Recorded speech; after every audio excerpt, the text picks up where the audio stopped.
okay, this phrase was boring. Let's continue playing some boring phrases.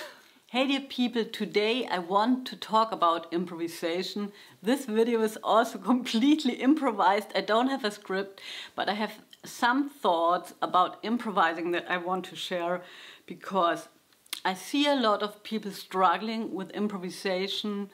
For example, feeling really bad while improvising, always asking themselves if they're doing it right, like, why do I feel so bad while I'm improvising, right? Because if you're truly improvising, you don't feel exactly secure, right? You're not like playing the notes on the dot and the notes on the music paper, right? Because, okay, that's maybe a tangent, but if you print out some music and then you play it, and even if there would be mistakes in the transcription or on the lead sheet, you know you did your job right, so you're supposed to play those notes and you play them, and that's great. But now all of a sudden you are sort of free to play whatever you want to. People tell you you can play whatever you want to. You can play any note. There are no wrong notes. It's getting even more confusing. There are wrong notes. What's about the avoid notes? How can I play any note that I want, right? And then all of a sudden it's your turn to improvise and maybe you freeze. That's very common. I have had that also for many years. You're just like completely blocked. You can't start, or maybe you start and you hit the wrong string or something happens right in the beginning of your improvisation that throws you off and you feel really like not so good, and all those emotions come up. Maybe also thoughts like, I've been practicing for so many years, why can't I improvise? Why do I still feel like this? And I think this feeling is more common. I think it's very common, and I see a lot of students that also really, I can read in their face that they are really like not feeling very good at the moment. And in the beginning of my teaching career, I misread that. I thought, oh, my lesson would be so shitty, my exercises are not good, or I would think, oh, it's too easy, they're completely bored, and then I would make up something more complex. And that's for sure the wrong way to go. I think it's really, the way is probably, if you're a teacher, is to admit own mistakes and also talk about your own feelings, because I'm still feeling very bad at times while I'm improvising. For example, I would play a phrase and I would think, oh my God, Tina, you have been playing this phrase forever. It works very well, right? And it sounds also cool. So I'm happy I have this phrase on the one hand, but on the other hand, it's like, is that anything that you can do? So I improvise and certain phrases come up while I'm playing and I know them very well. And I'm really like appalled by my inability to play something fresh, right? So I'm sort of saying to myself, why are you always playing the same stuff? It's really lame. It's really lame and really boring. And just recently I started to understand that it's so good if you can accept what you're playing. I know a friend told me like many years ago, I really didn't understand it so much at this time, but the friend said something like, you have to accept what comes out.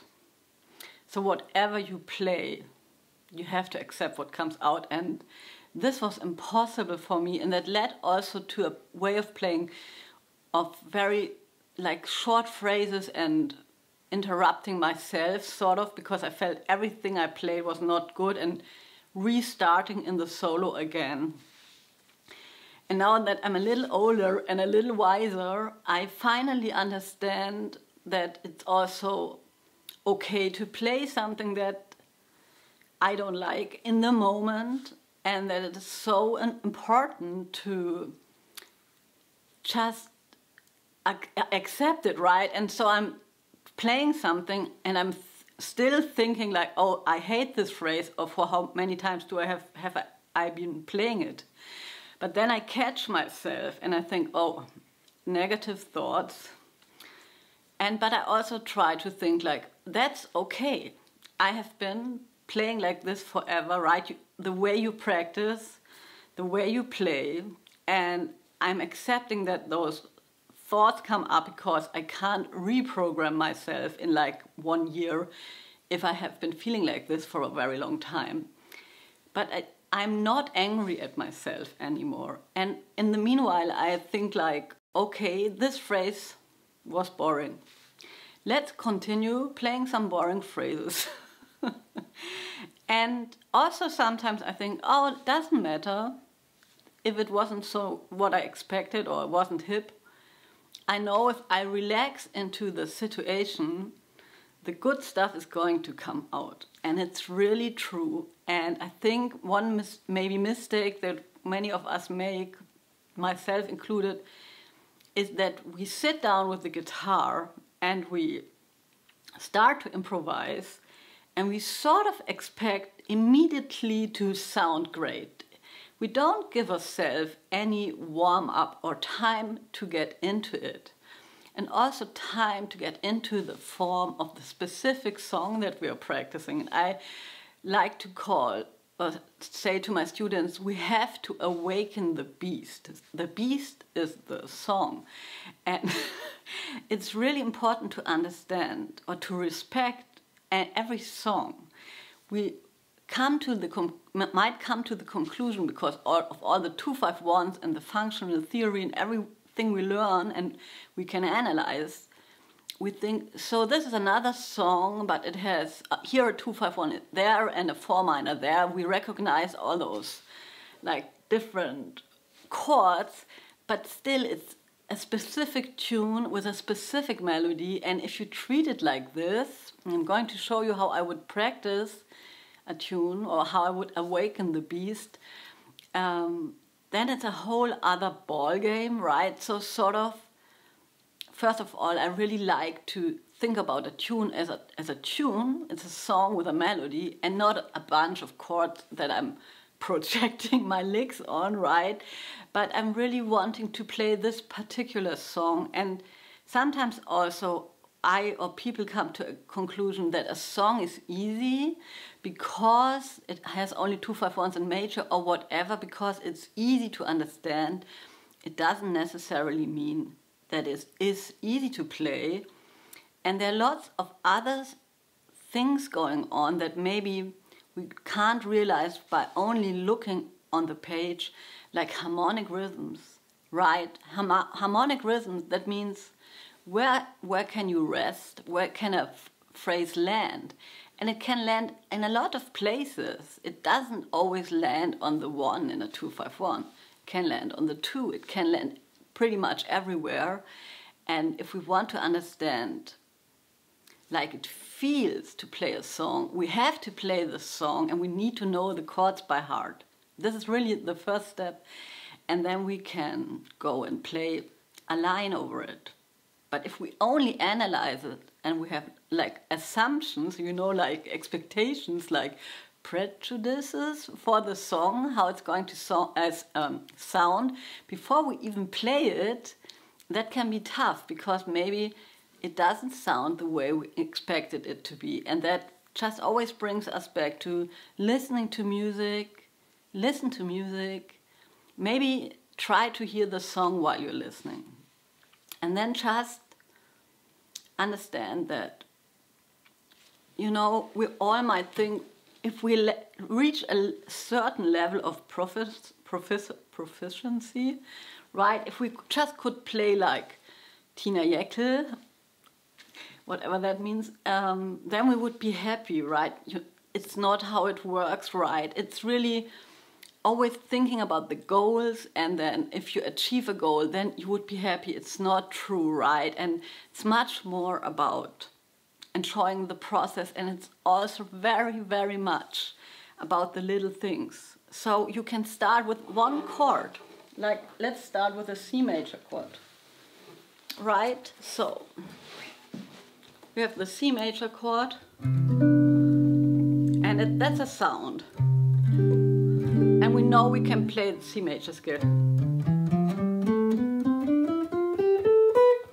Right, and maybe let's say we have a second chord, it's an F minor chord.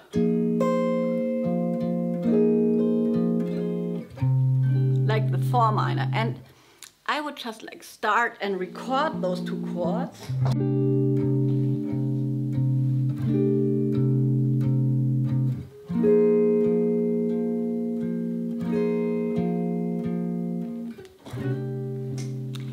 And now I know I can start on the C major chord on any degree of the C major scale. I can actually start on any note of the chromatic scale, but for now I have the C major scale and I'm just maybe just starting playing it up and down.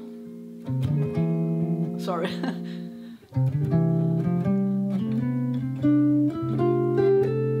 And then playing F Dorian. Just an ascending scale from the root.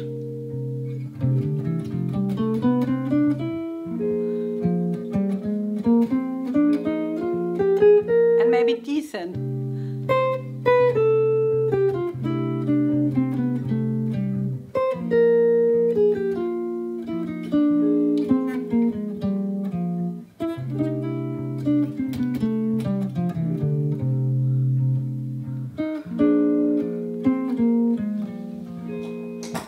Already improvising, right? So I'm just giving myself a restriction. I always like to work with restriction. Playing an ascending line. I have been finding the two patterns in one position and just telling myself, okay, I'm going to start on the root and ascend a little bit, maybe change the rhythm a little bit. And then when the next chord comes around, I start on the root again and play an ascending line, or I play a descending line. And already while I'm doing this, and this is so important, I'm starting to hear how those two chords sound together. And I think my subconsciousness starts to also do so much stuff. I really believe I can like sort of warm up my neuronal connections in the brain while I'm doing an easy exercise, like the little things. Doesn't have to be hip. You don't have to play hip stuff, especially if you're starting your practice session, starting improvising. Start with the easy stuff and have a feeling like you're locking in. Now I'm having the feeling I'm locking in.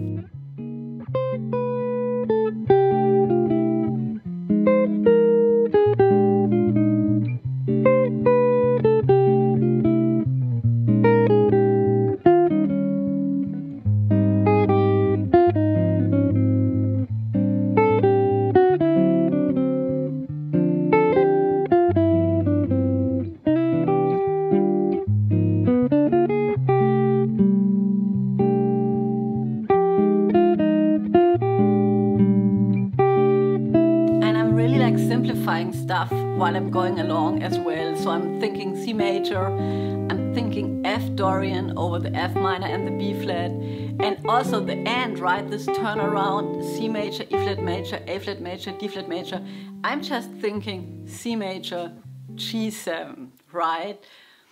And now I sort of start to have a little motive. If I have my tools and my scales in place, I can start to maybe find some melodies. I might see some notes that exist in both keys, which is always cool. But I have to be honest to myself. And I have to be honest, otherwise I can't make any progress. Where do I know all the scales? Can I play the form by myself? This is also a very good check up, right? And play the chords. Just play the chords. 1, 2, 3.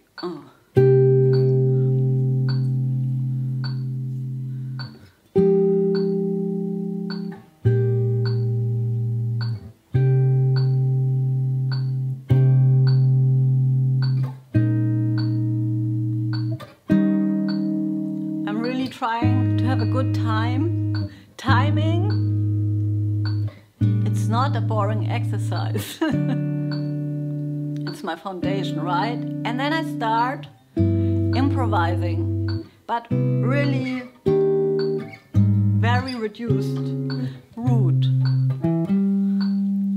thinking the chords.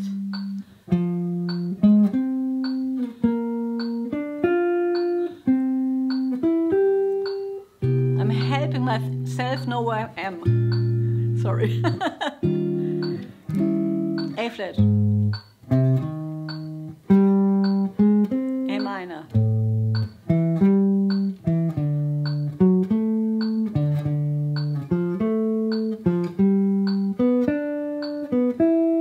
maybe just play the chords.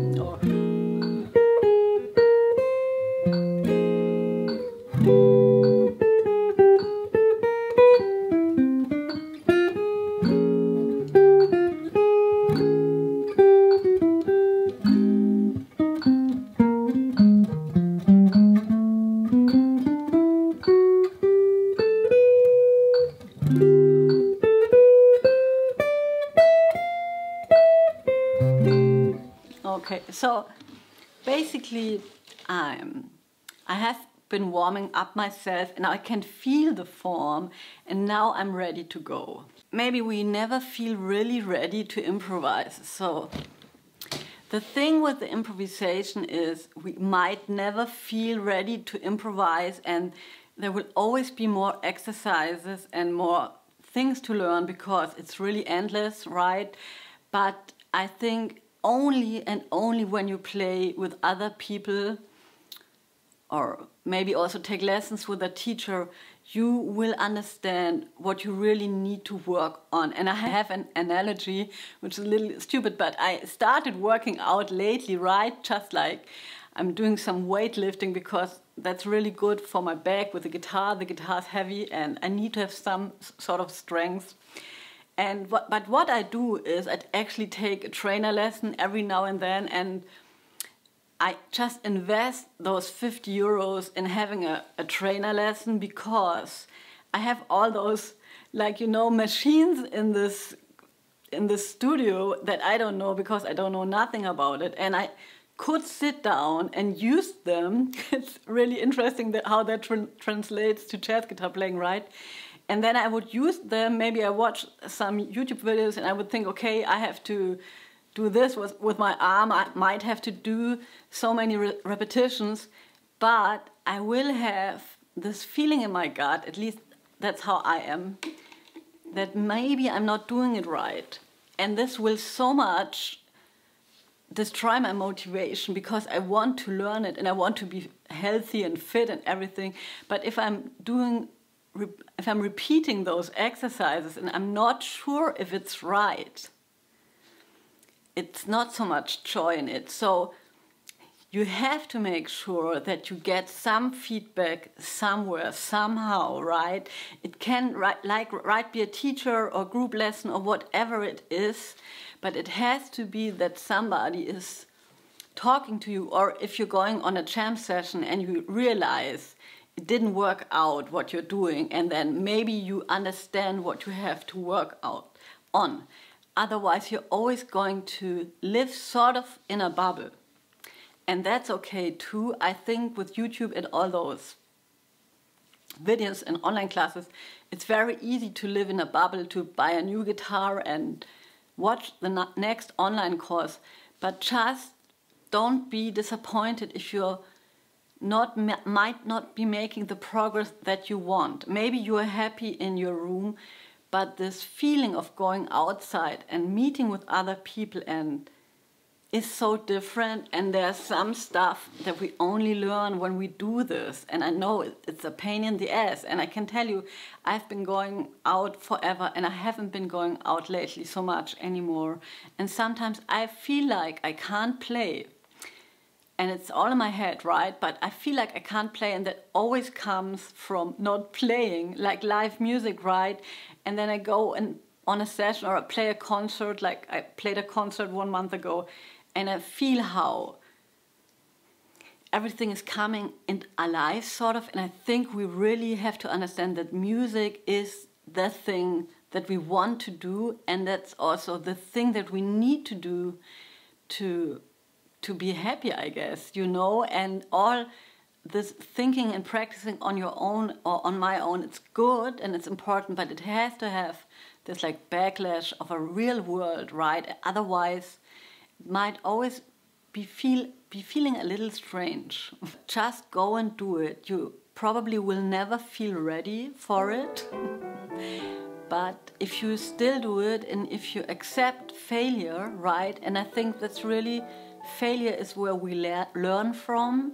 If you accept that you might going to fail or might even not feel very good, but that it will point you in the right direction.